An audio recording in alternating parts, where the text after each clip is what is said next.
I'm sure y'all will probably be in disagreement with me on this, but if there's one, and this just knows this.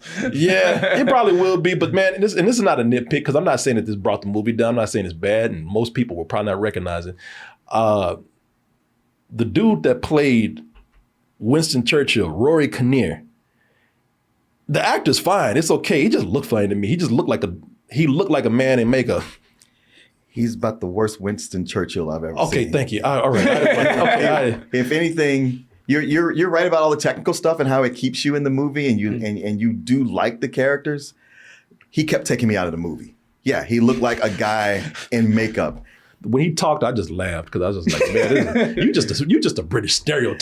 Yeah. Like, so you don't want us to believe in anything? Yeah. Okay. Shit, everything he said was just harum.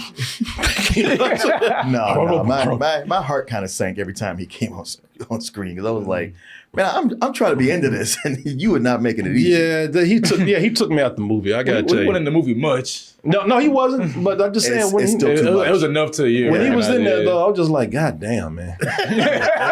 Oh, here we go again.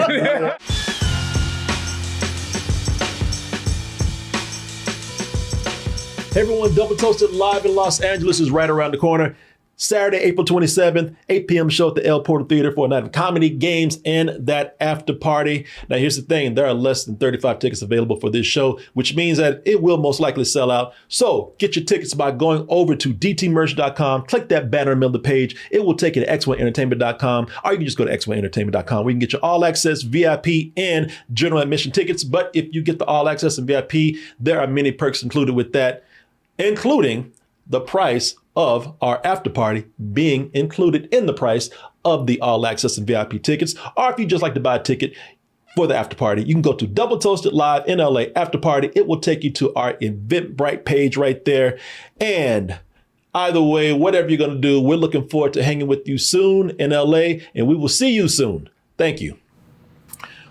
Hard to believe, y'all, but at one time, Adolf Hitler was crushing it. he was holding it down. Yeah. A lot of people think, see, that's the thing about America. You know, we like to, we like to put our spin on it, man. Like, man, Adolf Hitler, he was a bitch, man. He wasn't doing nothing. He was a loser. He didn't do shit. No, that's not true, boy. I hate to say it, and I don't mean no offense to anybody, but shit, Adolf was holding it down. Hell yeah. Superstar. He was almost, he almost had Europe.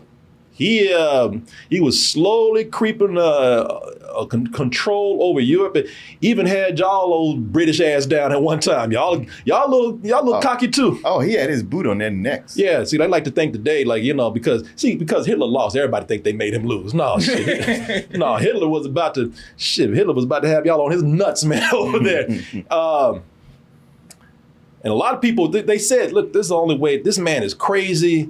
He's got all these. I heard that he's got all these new machines. He's got super soldiers. I heard he's got fucking zombies. Spirit destiny. Yeah, man. Hitler's a fool. He's got a whole bunch of supernaturals working on his side, man. He made a deal with Satan. We can't compete with this man. Listen, let's make a deal, which means let's just bend over. Yeah. But old Winston Churchill, he said, which means hell no. He said, y'all might be some bitches. In fact, y'all are, man. What I need some thugs. Right. He said, I don't need no gentlemen up in here. I need some hardcore thugs on this shit. Some dudes who would just, they're willing to risk it all. And they want to, as long as, because they're the kind of dudes that are like, just give me a chance to do what I love to do, kill. Right, blow up shit. Just kill. Just cause destruction and mayhem. That's what I do best.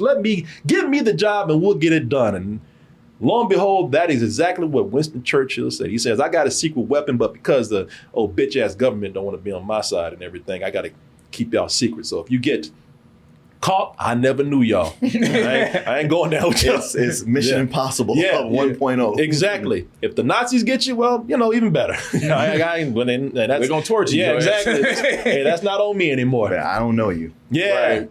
So he created the Ministry of Ungentlemanly Warfare as if it ever was. We both know. Hello? Can't hear you. Please do off.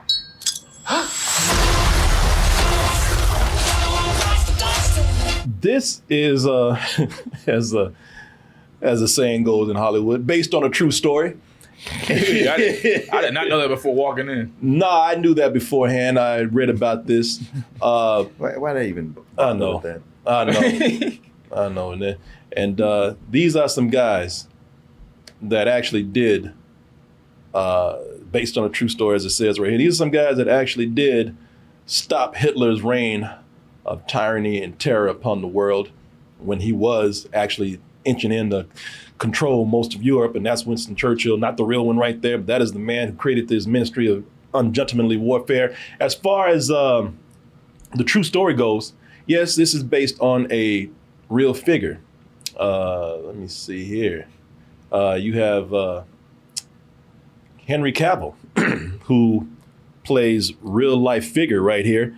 Gus March Phillips, the man who led this mission, is based on a real mission where these guys were sent in on a covert adventure to secretly take out Hitler's U-boats. And these U-boats were Hitler's biggest assets. They were delivering weapons over to a certain island. I forgot the name of the island in the movie, but there was a place that was really hard to actually get control of and fight in that area, and a lot of weaponry and equipment were getting there. And these guys were sent in to, if they took out that those U-boats, or at least took out one of the U-boats, and then they had a chance to kind of even the playing field. Not only that, but not to stroke America's ego here, not at all, but it would bring in America into the war and actually give everybody more of a fighting chance. Actually, it would be leaning in everybody's favor against Hitler. Yeah, those U-boats were the terror of the sea, and they were taking out the British Navy. And America was like, we'd like to come help you, but we ain't looking to get blown up by U-boats. Exactly. So as long as that's there, I don't know if we're coming. So it's like, hey, get rid of this U-boat problem, get America in, and maybe we have a fighting chance. And just like everything else, they heard that the U-boats turned into robots and shit. They didn't. Hey, we don't want to fight that, sir. Also, March Gus Phillips is. I'm not going to say who it is, but if you see the movie, you'll find out this story was so. Somebody said it's history to the extreme. This story was so extreme and so crazy that, but was true that this man here, the real life figure, he became the model or the influence for a certain very, very popular pop culture figure. Won't say who it is. If you see the movie, then you'll know. But I don't think that's a spoiler, though, is it? Well, I'm not going to say anything because somebody will say it anyway. I ain't going to say anything at all. But I will say this. So this again, based on a true story, and as you can see from this movie being a Guy Ritchie film, this movie is is so over the top that some people, listen, if somebody said, man, you make a mockery of these war heroes right here, I'd be like, okay, I can see that. Because that's how crazy this film is, man. This film is, I'll put it this way. I'm sure that the real man that I just told you about, March Gus Phillips, I'm sure he didn't run into the room shooting people with his tongue hanging out like this. Hell no. Like he in a damn heavy metal band. Right. So, I have a hard time believing that any of these people were as bloodthirsty Right. as these characters. Yeah. No, I doubt they look like this. I doubt they were, as big as some of these people. I doubt some of them were even Asian. It's been black. You don't have to doubt it. They show you the pictures at the end. Yeah, exactly. There's a funny thing about those pictures. I'll tell you later. And listen, could Hollywood have made this more serious? Yeah, they could have. They could have probably made this more serious. Look like that. Yeah, look at that right there. Oh, you think it could have been more serious? Yeah, they could have made this more serious. I mean, look at it. No, they probably could have made this more serious. They probably could have made this Oscar worthy. They could have tried to do that. But let's just face it. Even if they had made this more serious, they still would have been lying. They still would have been making up shit. So if you're gonna lie big. Man, if you're gonna lie, if you're gonna make up shit, just go crazy with it. All right. They dead anyway. Yeah. And besides, this is exactly the story. This sounds like the story that it's such a story itself that it begs for Hollywood to give it the Hollywood treatment. Because this is the stuff that old radio serials, TV serials, TV shows. movies, comic books, video games. That's what it felt like. This is the kind of like a damn video game. This is the kind of stuff that those things are made of. This is the kind of adventure. This is the kind of this is the kind of pulp that this stuff is made of, man. And that's what they did here. And it's funny watching Guy Ritchie as a filmmaker over the years, grow as a filmmaker over the years, because he started out as, and I mean this as a compliment, I don't know what else to say, I don't mean it as an insult, but he started out as an excellent Tarantino knockoff. Lock, Stock, and Two Smoking Barrels is where people first heard of Guy Ritchie. But then he's gone on to make a lot of movies with a lot of different tones. He's gone on to make spy movies, his own spy films, his own Bond-type films, mystery adventure, Sherlock Holmes. Yeah. He's made a serious war movie. He's even made a kids movie, Aladdin. Right. Yeah, that was him? Yeah. But you would never know because it's a studio movie. Okay, yeah. I was like, I don't feel Guy Ritchie on that movie. Yeah, listen, when you work with Disney, you don't feel like nobody except that mouse. Yeah. You just come in, get behind the camera, and do what we tell you to do. In fact, the movie's already done. We just need you to sit there so we can take some publicity photos. Yeah, a lot of people still today don't know that Guy Ritchie directed this. He directed this because he wanted to make a movie for his kids. So, cool. He wanted to make some money. All this shit about one of my kids. Aladdin, Will Smith, come on. Okay. Well, your kids are very profitable, aren't they? Yeah, man. Boy, I'm glad I got these kids for something around here. So, with this, the Tarantino comparison kind of comes full circle, because you're not going to be able to look at this without saying to yourself, Inglourious Basterds. Right. Oh, yeah. And on some level, as crazy as Inglourious Basterds is, this movie, well, I'll just say it takes a different approach. Now, this movie, by all means, is very much, as I said before, it is a pulp comic book war story, okay? It's it's not a pulp movie, it's a pulp comic book movie, all right? And at some point, it says, you know what?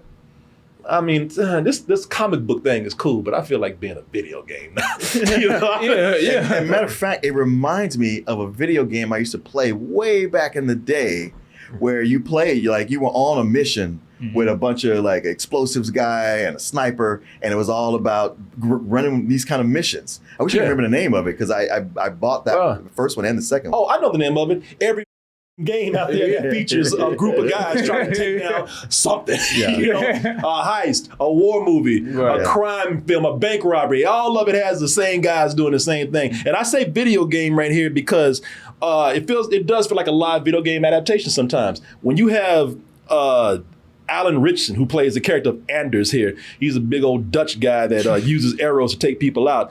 So he takes Nazis out with such perfect precision that it really does feel like you watching probably maybe a PlayStation 6 game. The graphics are amazing, but it still feels like a video game. Where it takes no time for him to notch a new arrow. He shoots, and next time you look over, it's already there, ready for the next one. All his attributes all maxed out. And shit. His physical attributes. Everything's maxed out. His aim is his weapon is maxed out. Even Hawkeye's talking about. But take your job, buddy. Yeah, it's like you had some cheat codes when you. Grand Theft Auto cheat codes on it, man. Yeah, if y'all ever use the crossbow or arrow in a game like Far Cry or something like that, y'all know how it is. You just keep shooting that shit, and you got the aim assist and everything. It feels like that. Yeah. And there's even a part in here where they start using gamer terms. I'm sure that they probably used this word back in the day, but and you'll hear it. I'll let you see if you can hear the word in this clip right here. But they even start using video game terminology before they go full video game in a scene. Sounds like stealth mode's over. So that's the part of the game where you take over the turret gun and just take everybody out. After stealth mode stops working, once you get discovered. Oh, well, I better get by this machine gun. Take everybody out. Oh, okay. Kill streak of 20. Yeah, exactly. Yeah. I've gone through this so many times. In fact, he said what I say. Well, stealth mode is done. I'm caught. And I do this shit and you right, get behind a big right machine here. gun like that, Yeah. and hit with every bullet. No one survived. Nobody No. gets a chance to shoot back. He didn't miss a single fucking No, bullet. not at all. That's Henry Golden right there, man. Who Some video game. from Crazy Rich Asians. Now he's just crazy Asian. He's moved on. Yeah, he's moved on. Yeah, he's just taking people out. But I tell you what I liked about, if I move on to y'all, I think, okay, so I'm talking about how, this is something like Inglourious Basterds. And it is over the top like Inglourious Basterds in certain ways. But unlike Inglourious Basterds, I think it takes out some of the gimmickries that's in that. Like, it takes out pop culture nods to different time periods, like in Inglourious Basterds, this turned into a 70s film at one point, with 70s font on the screen. It takes out some of all the movie references. There's definitely some geek cinema stuff going on in here, but they don't stop the movie to reference a certain film or make a whole scene out of movie history like Tarantino does. Not even saying that that's bad. I'm just saying compared to Inglourious Basterds, believe it or not, this feels just a little more grounded. What? Well, yeah. I mean, I'm saying compared to. Oh, compared to. Yeah, okay, compared to. okay. Compared to. Okay. Because what I'm saying is like this is because this feels more where Inglourious Basterds feels like a Tarantino movie. This feels more old fashioned. This feels more like something like the Dirty Dozen. The Dirty Seven or whatever you have right here in this movie. It feels like the Dirty Dozen or, a war film like that's a little more cranked up, of course. Like I said, it's a comic book movie, but, like I said, Tarantino's in his own world. This is a little more traditional in a way. So, so if you know that going into it, I think it's something that can be very much enjoyed. Not without its, again, some criticisms like, maybe what I'm just telling you with this being a comic book movie, maybe that's not for you in your war film. Maybe you just got a Civil War and that's more your thing. But there's other things that I could point out here that I thought, or I think might be something that might not be for everybody. Definitely with some criticisms from me in that area. But what do you guys think? You bring up a good point. You have to go into this knowing what you're getting into. And it does start off like it's going to be more of a straightforward, kind of gonzo war movie, and you might not be prepared for the cartoon video game that it quickly becomes once they really get going. But if you know that and you're fine with it, then you can have fun. I mean, the movie mostly trades on the charisma of the leads. Especially like, hey, everybody loves Jack Reacher and Superman. Right. So you come in, you already like those guys, and everybody else is fine. It's a fun movie, or at least a fun-ish movie. I think you can go with it and enjoy it, but there's also a thing it has in that video game-ness, in that it starts to feel like there's not really stakes because everybody's invincible. And it's one thing when your characters always win, but it's another thing when they never lose. Like, there's nothing they do that doesn't work out perfectly. And it's kind of fun at first because you like these guys, but after a while, it's almost kind of just a little bit boring because you're like, all right, well, nothing's going to happen. And everything they say they're going to do, even when they say like, oh, wait, this might not work out, you're like, yeah, well, I'm not even worried about you guys.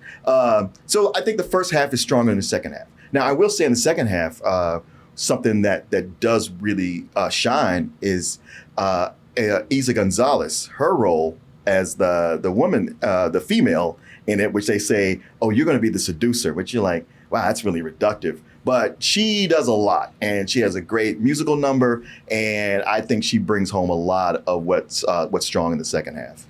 Yeah.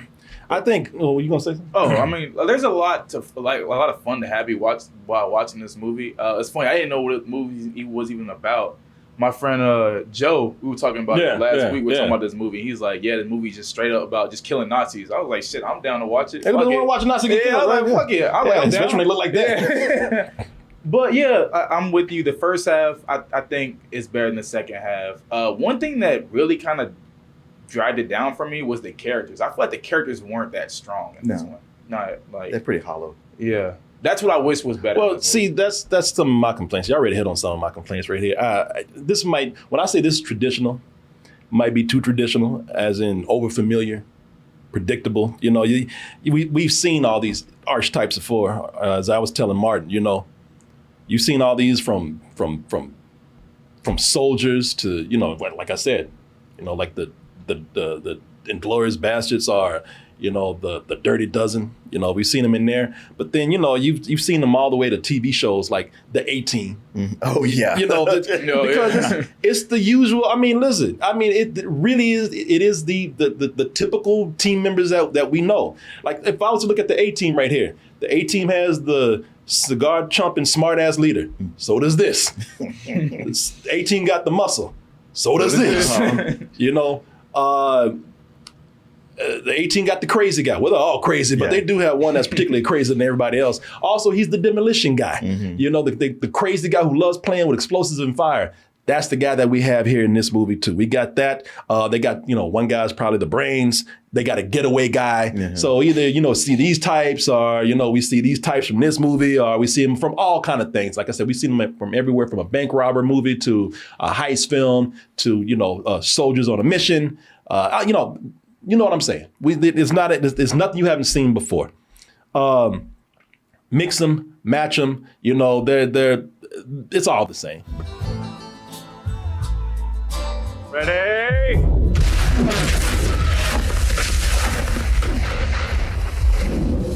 Good work, Frederick.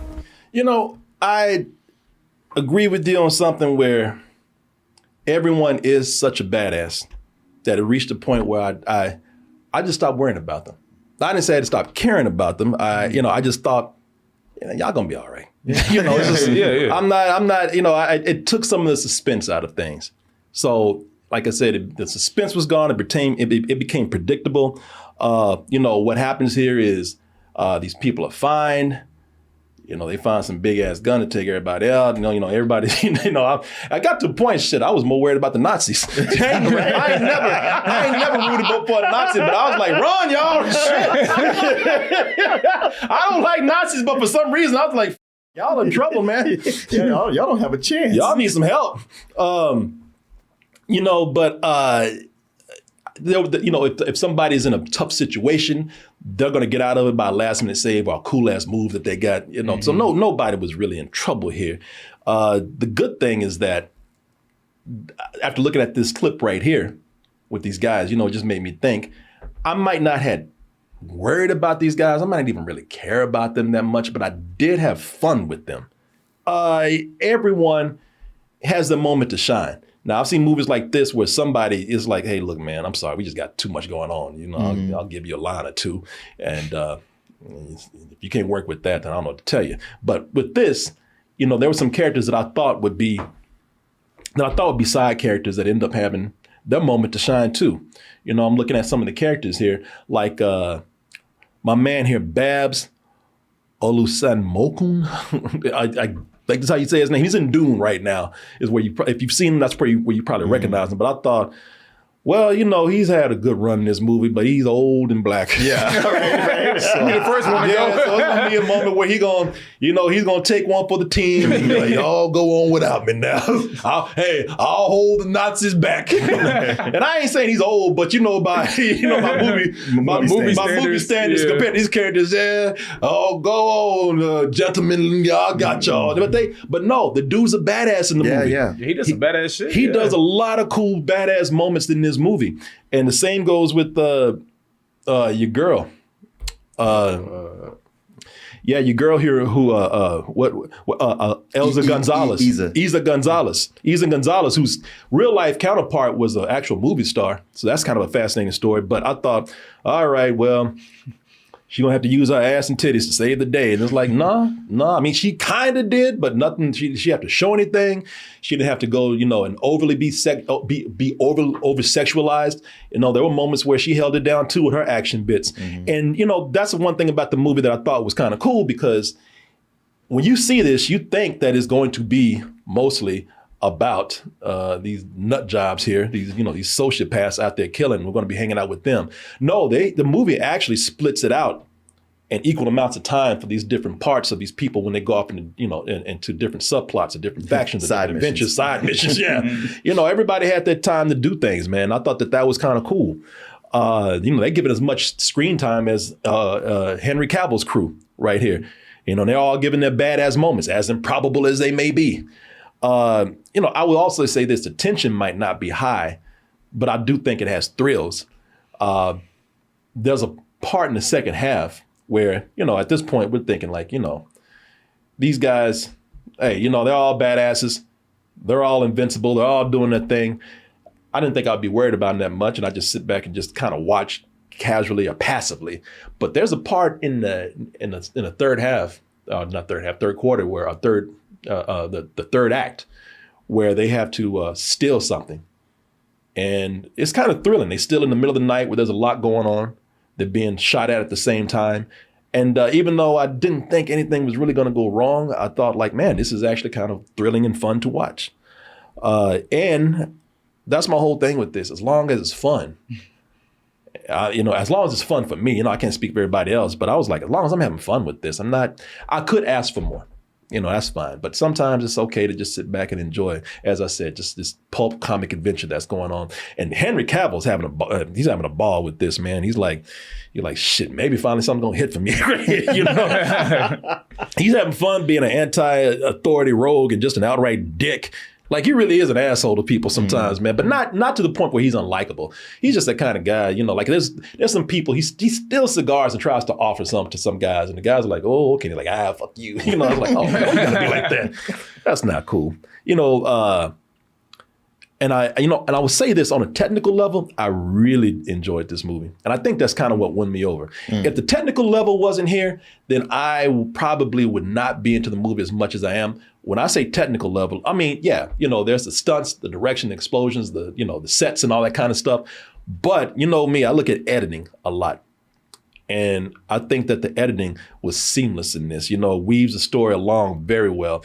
I look at editing a lot these days and how it's used to like just not push the story, but just, as I say, just seamlessly weave a story with visuals. And I think they do a great job with this. His editor is amazing in this. And I love the score. The score is, some of it is a lot of it sounds like something you would hear in an Italian Western. Right. Yeah. You probably heard a little bit of it in that clip I just played right here. You could hear it at the beginning of this clip. Oh, well, you can't if I have the sound turned down. I love the way you just waving those sounds right there. But you can hear some of it at the beginning of this. Like if you've heard, if any of you are fans of Italian Westerns, or maybe some of Tarantino's movies out there, you hear stuff that sounds like an Italian Western, and the score in this is great. Not sure it's working, Lassen. Captain looks rather agitated. Now, again, I thought that they were using something that didn't work with this period, maybe, or, they do this pop culture thing here to be hip and be kind of cool and, kind of movie geek. But the score worked with the characters in here very well. I don't, at least for me, it did. I would say one thing, and I'm going to pass on to y'all. I'm sure y'all will probably be in disagreement with me on this, but if there's one, and this just knows this. Yeah, it probably will be, but man, this is not a nitpick, because I'm not saying that this brought the movie down. I'm not saying it's bad, and most people will probably not recognize it. The dude that played Winston Churchill, Rory Kinnear, the actor's fine. It's okay. He just looked funny to me. He just looked like a man in makeup. He's about the worst Winston Churchill I've ever seen. Okay, thank you. All right. If anything, you're right about all the technical stuff and how it keeps you in the movie, and you do like the characters. He kept taking me out of the movie. Yeah, he looked like a guy in makeup. And I know, we so recently saw Gary Oldman win an Oscar for playing Churchill, which he did magnificently. And you can't expect that every time. But I was like, I ain't never seen a Winston Churchill who was so not Winston Churchill. Oh, somebody said he looked like Rush Limbaugh. Yeah, he looks more like Rush Limbaugh than Winston Churchill. Yeah, because the way he plays Winston Churchill, he's just that blustery British dude. You know, it's like, okay, I said, that's, are you Winston Churchill? Or are you Richard Nixon? Right. Oh, I get it. You're going to a Halloween party dressed as Winston Churchill. I can still give you some pointers though. Yeah. No, it was man. When he talked, I just laughed because I was just like, man, you just a British stereotype. Yeah. Like, so you don't want us to believe in it? Okay. Shit, everything he said was just harum. No. My heart kind of sank every time he came on screen because I was like, man, I'm trying to be into this, and you were not making it easy. Yeah, he took me out the movie. I gotta tell you, he wasn't in the movie much. No, he wasn't. But I'm just saying, it was enough to you. When he was in there, though, I was just like, God damn, man. Oh, here we go again. There's a lot of things in this movie to keep you in it, to keep you having fun with it. And while it's a Guy Ritchie movie, I see it's just as much a Jerry Bruckheimer movie, especially with all the action and the explosions. That film more like his kind of thing. When he produces a movie, that's what he's all about. It's funny because you can't help, especially you bring up the Italian music in there. So many things, it just makes it to where you can't escape Inglourious Basterds. There's no doing it, you know, even if you try. And I'm not even a fan of Inglourious Basterds, but watching this made me give it a second thought. And I was like, you know what? I'm not a big fan of this movie, especially, you know, what they do with Hitler and all. But I think maybe I do like it a little bit better than this one. And it all comes down to the writing of the characters. You know, besides Christoph Waltz, everybody else in that movie, not everybody else, but so many of them, I got a real sense of their personality and their quirks and something to attach. Mm-hmm. And with these guys, yeah, they were fun, especially in the beginning. But this was like watching a movie where it starts out kind of funny. You're like, oh man, I'm waiting for this to really get going. And you're like, huh, you know, it's fun, but it's never really funny. And they're trying for it. And that's, you know, I'm getting some chuckles here and there, but there was always this feeling of there should be more here. It's not that what I'm seeing is bad, but it just feels like there should be something else, something for me to really attach myself to. And coming out of it, I was like, you know, it was fine. It was all right. And yeah, that's kind of how I felt about it. What'd you rate? Oh, I would rate it a very, like an old movie. It's a very high rental. All right. Oh, shit. Well, like I said earlier, I didn't know what to expect before I walked into this. And once I started watching it, I just kind of took it for what it was. I was like, all right, man, this is a fun-ass killing Nazis movies. There's plenty more of them where they're serious as shit. So I'm like, all right, I like this new turn on it. Or not a new turn, but another turn on it. I wish they had done better with the characters. Also, I did feel the runtime. I think it's 2 hours, right? The movie's like, I think it's probably right at 2 hours. Right, yeah. But I felt it. I felt like there could have been some scenes that could have been cut to at least better the pacing in this film. But you know, end all, I had a lot of fun with it. I don't know if you will, but I did. I just give it a matinee. Yeah, I am kind of in the. Julian, I'm kind of the same boat. Here we go. No, man. That's you and me up there, man. No, I would say that, listen, you know, when you're watching this, you will not be blown away by anything but the explosions in here. They were blown away. Yeah, exactly. They won't be blown away by anything but all the explosions, but you won't be blown away by anything original in this. It's very predictable, I was saying, but, you know, and it's also taken away from some of the tension. But like you said, man, like I was you could probably tell I'm leading up to it, this people. I think that this is very well suited to be a matinee film. When I said that this is a pulp comic book, that's what they were aiming for, and that's where they really did succeed. If they had different goals, or I felt like they had different goals, I might be more harsh on this. But I had a lot of fun. That's all I can say. I just had fun with it. You know, if I'm not... If I had fun, I can say that you've done your main job by entertaining me.